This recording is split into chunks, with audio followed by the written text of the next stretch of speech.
The most dangerous thing a government can destroy is not your bank account, it is your measuring stick. Because once the ruler starts melting, almost everyone looks richer before they discover they are poorer. That is how great debt cycles do their best work. They do not begin by smashing the front window. They begin by quietly weakening the unit people use to judge success. Salaries rise, houses rise, stocks rise, tax brackets shift, bond coupons keep arriving. People look at statements, nod at the larger numbers, and tell themselves the machine still works. But numbers measured on a melting ruler are not wealth. They are camouflage. I want you to understand that before we go any further, because the average person is still looking at this environment through the wrong instrument. He sees higher nominal values and thinks growth. He sees government bonds and thinks safety. He sees cash in the bank and thinks patience. He sees expensive houses and thinks ownership. He sees luxury consumption financed with debt and thinks progress. He sees broad domestic equity exposure and thinks participation in prosperity. What he does not see is the ruler. What he does not see is that when a debt cycle reaches its late stage, the ruler itself becomes the battlefield. The currency weakens. Purchasing power gets diluted. Debt compounds faster than productive capacity. Trust begins leaking out of the system. Then the wealth transfer starts, not because wealth disappears, but because the people holding claims measured by the melting ruler slowly discover that their claims were never as solid as they looked. That is the pattern Ray Dalio has been pointing at for years, and I think most people still do not understand what he means. They hear debt cycle and think recession. They hear monetary reset and think some abstract macro theory. They hear his warnings about late-stage debt conditions and assume he is talking to governments, central bankers, and hedge funds. He is talking to anyone whose life savings are still arranged as if the measuring stick were permanent. That is why this matters. A debt cycle is not just about what a government owes. It is about how a society behaves once obligations grow faster than honest production can support. At first, the imbalance hides inside expansion, more borrowing, more spending, more asset inflation, more confidence. People feel richer on paper, so they act richer in real life. Governments promise more, businesses finance more, households stretch more, banks and capital markets reward more leverage because the system still looks stable enough to tolerate it. Then one day you wake up and discover the expansion was not free wealth. It was borrowed altitude built on a ruler already starting to deform. History is very clear on this point.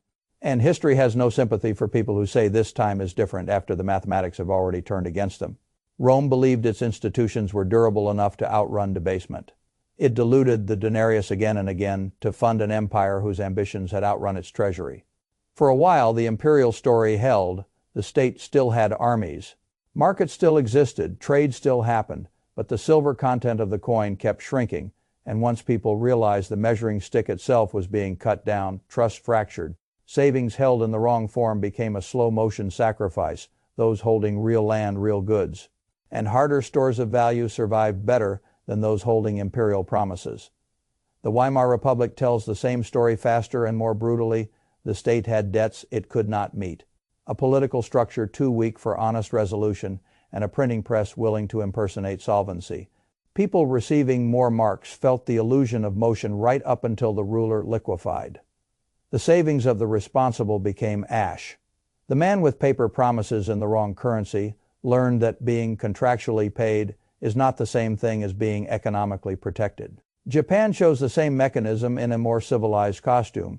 There, the ruler did not melt through hyperinflation. Instead, the debt excess and asset bubble produced decades of dead money, broken assumptions, and a generation trapped by prices they thought represented lasting value. The Nikkei at the top looked like wealth. Tokyo real estate at the top looked like permanence. It was not wealth. It was a price built on an exhausted structure. The ruler did not have to burn in public to punish people. It only had to stop telling the truth. That is what late cycle debt does. It changes the meaning of a number. $1 million in a stable productive system is one thing. $1 million in a debasing late cycle financial system can be something very different. This is why I do not let people impress me with nominal values. I care about purchasing power. I care about claims on real output. I care about whether the thing you own will hold value when the ruler is under attack. That is the adult question, not what number is printed on the statement. What that number can still command in the real world after the cycle takes its bite. Now let me show you the machine the way I see it. Every great debt cycle begins with earned trust. A nation produces its saves. It finances expansion on the back of genuine capability. Debt remains useful because it is still sitting on top of real productivity rather than trying to replace it. The currency is respected because the institutions behind it still have discipline. The ruler is straight. Then success becomes entitlement. Debt begins to rise faster than productive output because borrowing feels easier than restraint. Politicians find that deficits buy time. Central banks discover that liquidity can soothe almost any short-term problem. Households borrow against future income. Investors buy assets not just for cash flow, but because rising prices themselves become the culture as proof that all is well. This is the euphoric middle. It is the part people confuse with genius. Then the structure passes a hidden threshold. Debt servicing starts eating a larger share of the system. Energy rates matter more. Currency stability matters more. Confidence becomes more fragile because more promises now depend on the continuation of easy money and ever-rising asset values. Once that happens, the system gets trapped. It cannot tolerate high inflation because purchasing power erodes and social trust fractures. It cannot tolerate truly high rates because the debt load itself begins choking governments, corporations, and households. It cannot easily cut spending because too many constituencies now depend on the flows. It cannot default honestly without political pain. So it tries the oldest cheat in finance. It tries to preserve the promise by weakening the ruler. That is where we are. I do not care which party people blame or which central banker phrase they prefer. The core fact is not ideological, it is arithmetic. When deficits run at gigantic scale, when interest expense becomes one of the government's largest line items, when the only politically survivable answer is more issuance and more monetary accommodation over time, the ruler becomes the adjustment variable. It is easier to dilute the measure than to tell the population the truth. That truth is simple. The system has promised more than it can honor in constant real value. Once you accept that, the 5 things Dalio is warning against stop looking random. They are not random. They are the exact places people hide when they still believe the ruler is straight. The first is long-duration government bonds. This is the one that hurts people psychologically because they were trained their whole lives to treat sovereign bonds as the adult asset, safe, respectable, conservative. The place prudent savers go when they do not want drama. That training was developed in a different environment. A long bond is a promise to receive future cash flows denominated in the same ruler that is already under pressure. If you lock up money for 10, 20, or 30 years at yields that look acceptable only in nominal terms while inflation, debasement, or fiscal deterioration keeps gnawing at purchasing power, you have not made a conservative move. You have volunteered to be repaid in a weaker unit. The public hears default risk and thinks only of outright non-payment. That is childish. The more elegant default is repayment in money that buys much less than the money you lent. Contract-honored wealth destroyed. That is why long-duration government debt can become one of the most dangerous hiding places in a late debt cycle. People mistake legal certainty for economic safety. They are not the same thing. A 4% bond can be a perfect instrument for losing purchasing power slowly. And with great dignity, it lets you feel responsible while you are being hollowed out. It gives you coupons, it gives you paperwork, it gives you the emotional comfort of being paid on time. It does not guarantee that those payments will command enough of the real world to preserve your life's work. That is why I do not let the label Treasury hypnotize me. If the ruler is melting, duration becomes a trap. The second thing people hide in is cash held too passively for too long. Now, I want to be precise here because lazy people misunderstand cash. You need liquidity. I like liquidity, optionality matters. But there is a difference between tactical cash and strategic sleepwalking. Short-term liquidity for flexibility is one thing. Parking large portions of your net worth in debasement, prone fiat currencies for 5, 7, 10 years, as if sitting still were the same thing as being safe, is another Ray Dalio phrase that cash is trash got turned into a slogan by people who never understood the frame. He was not saying immediate liquidity has no value. He was saying cash is a long horizon store of purchasing power inside a late-stage debt system is often a slow leak dressed as prudence. That is correct. Cash feels safe because its nominal value does not jump around. The account balance stays polite. The digits do not scream at you the way stocks do. But a polite digit can still represent a shrinking claim on goods, services, housing, healthcare, labor, and energy. If the ruler is melting, the absence of nominal volatility becomes one of the cruelest illusions in money. you feel stable while losing ground. That is why I call passive cash the comfortable victim. It dies without drama. The third danger is overpriced domestic equities in businesses with weak pricing power. This is where nuance matters, because fools hear a warning about stocks and assume the only adult response is total avoidance. That is not how I think. Equities are claims on productive enterprise. Productive enterprise can be a wonderful place to be in inflationary and unstable monetary periods if the business has the right characteristics. But that last phrase matters more than most people admit. The wrong equity in the wrong part of the cycle is just another paper promise measured on the same weakening ruler. A business loaded with debt, thin margins, commodity input exposure, weak customer loyalty, and no ability to pass rising costs to customers is not a fortress. It is a casualty waiting for tighter credit. If rates stay higher for longer or financing remains expensive, those businesses get attacked from all sides. Their interest expense rises, their customers get weaker, their input costs stay sticky, their financing options shrink, their multiples compress. The market punishes them exactly when they need mercy. This is why broad talk about just owning stocks is not enough. You have to ask which stocks, at what price, with what balance sheet, with what ability to defend margins when the ruler is shrinking. Companies with genuine pricing power, low leverage, real global revenue, scarce assets, and durable demand live in a different category from businesses that only look strong because the last decade rewarded cheap capital and forgiving investors.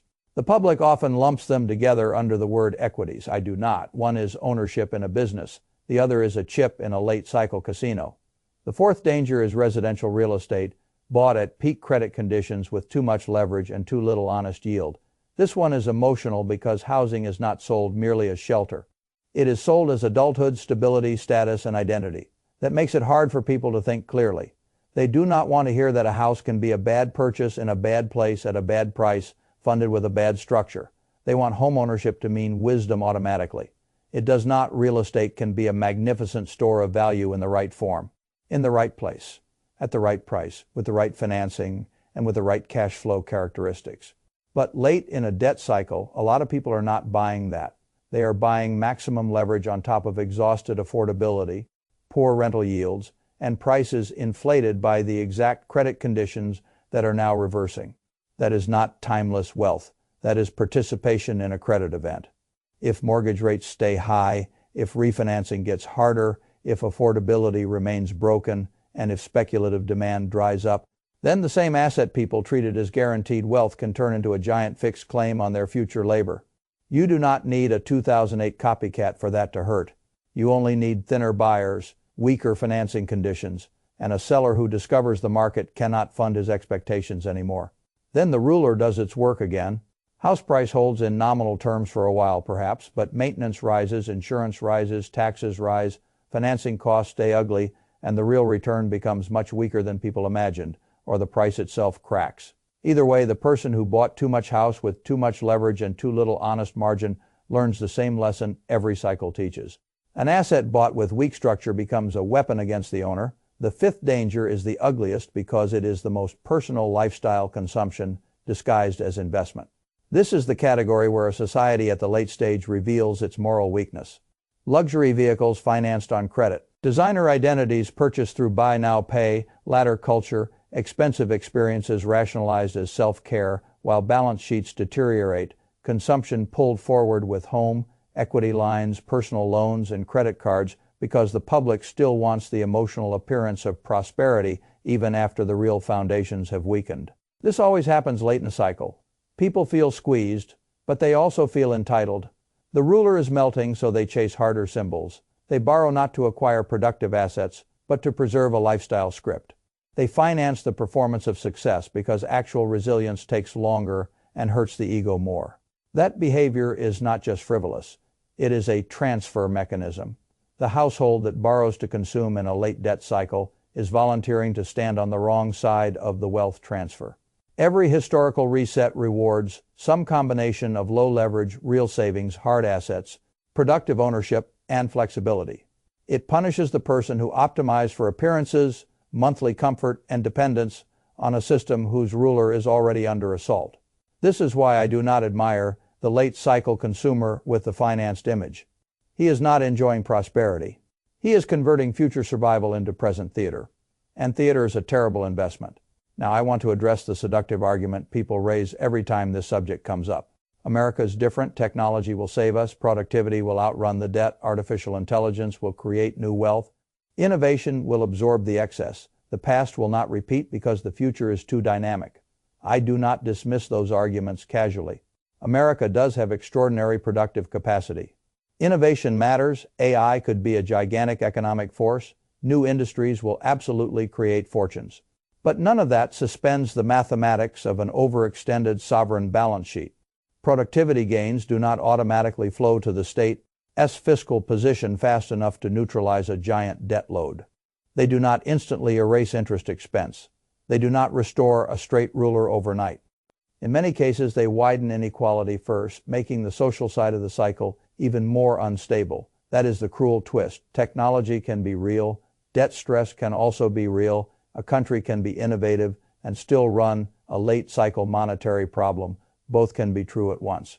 That is why I refuse to let a national growth story hypnotize me when the ruler itself is being compromised. I do not need to deny American strength to admit fiscal arithmetic. Strong civilizations have lost the plot before. Strong institutions have debased before. Strong cultures have still reached the stage where promises multiplied faster than honest value could support them. This is not a morality tale. It is a sequence. And right now the sequence is telling you the same thing over and over. Central banks are buying gold at the fastest pace, seen in generations. Why? Because serious actors who understand debt cycles do not wait for public permission before repositioning away from a ruler. They trust less. Countries are diversifying reserves. Why? Because confidence in a monetary order decays before the headlines fully admit it. Domestic savers are discovering that inflation can cool for a season and still leave the structural problem alive. Why? Because rate hikes can suppress symptoms while making debt service pressure worse elsewhere. All of this points in the same direction. We are not in the clean early stage. We are in the late stage where preservation of real purchasing power matters more than nominal comfort. Once you accept that, the next question becomes practical. What do? First, you stop thinking only in nominal terms. If your portfolio is up 7% and the ruler lost 6% of its purchasing power, you did not create much wealth. You performed a trick on yourself. That shift alone is enormous. Most retail investors are still trying to maximize returns on the old ruler. They should be trying to defend and grow purchasing power on the new one. Second, you examine where your net worth is concentrated. If most of your wealth still sits in long bonds, large passive cash balances, overvalued domestic paper claims, highly leveraged housing exposure, and lifestyle debt, then you are not diversified. You are concentrated in the very parts of the system most dependent on the ruler remaining trustworthy. Third, you reduce leverage where leverage serves consumption rather than productive control. This is one of the most powerful moves a household can make because the late-stage wealth transfer is merciless toward debt. Heavy families, low leverage buys flexibility. Flexibility buys time, time buys survival. That chain matters more than people realize. Fourth, you think in terms of harder claims. Hard does not mean reckless. It means less dependent on a debasing currency and more anchored to something real: productive land, real assets. Businesses with genuine pricing power, exposure to economies with stronger fiscal balance and commodity linkage, gold, not as a religion but as a monetary hedge against rulers that lose credibility. The point is not to worship any single asset. The point is to stop pretending all claims are equally safe when the unit of measurement itself is weakening. Fifth, you rebuild your mind around resilience instead of headline return. This is the mental break the public struggles with most. They want high returns, low volatility, high liquidity, no inflation risk, no currency risk, no political risk, and no discomfort. That package does not exist late in the debt cycle. You are choosing trade-offs now. So choose them consciously. Do you want nominal certainty and real erosion? Do you want illusory safety and eventual repricing? Do you want social normality and private fragility? Or do you want a portfolio that may look less fashionable to conventional finance but is positioned for the ruler rather than for the headlines? That is the test. I care much more about real wealth through the cycle than about conventional praise during the cycle. That is how you survive the great transfer. Because the great wealth transfer is not poetry, it is not metaphor, it is not some dramatic phrase used to sell fear, It is a mechanical event. Wealth moves from those holding claims tied to the weakening ruler toward those holding stronger claims. Outside it, it moves from the indebted to the solvent, from the passive to the prepared, from the conventional to the structurally resilient. And it often moves shockingly fast once the public finally understands the ruler was never stable. The Weimar peak did not take 30 years to reveal itself. Japan did not need a century to punish bubble buyers. The Roman saver did not get a polite committee meeting before the coin was gutted. Late cycle pain always feels slow until it feels sudden. That is why I want you to think differently. Now, while the polite phase still exists, do not ask whether the government will literally default tomorrow. Ask what form of default is already happening through debasement. Do not ask whether your bond will technically pay. Ask what those payments will still buy. Do not ask whether your house price is up in nominal terms. Ask whether the financing, taxes, maintenance, and real yield justify the claim. Do not ask whether your stock portfolio has large familiar names. Ask whether those businesses can defend margins and cash flows when the ruler shrinks and credit tightens. Do not ask whether your lifestyle still looks impressive. Ask whether your balance sheet could survive the next phase without selling dignity for liquidity. That is what adults ask at this stage. The public prefers hope. I prefer diagnosis. And my diagnosis is simple. The ruler is melting. That does not mean panic. It means stop measuring yourself with the wrong instrument. It means stop hiding in assets that only feel safe because the public has not yet repriced them. Honestly. It means stop using debt to fund consumption when every serious debt cycle in history punishes that exact behavior. It means stop treating passive cash and long sovereign promises as if they are timeless stores of value. It means reposition toward things that can hold shape when the ruler does not. If you do that, you do not need to predict the exact day of the reset to come out ahead. You only need to stop standing where the transfer hits hardest. That is the real advantage, not prophecy position.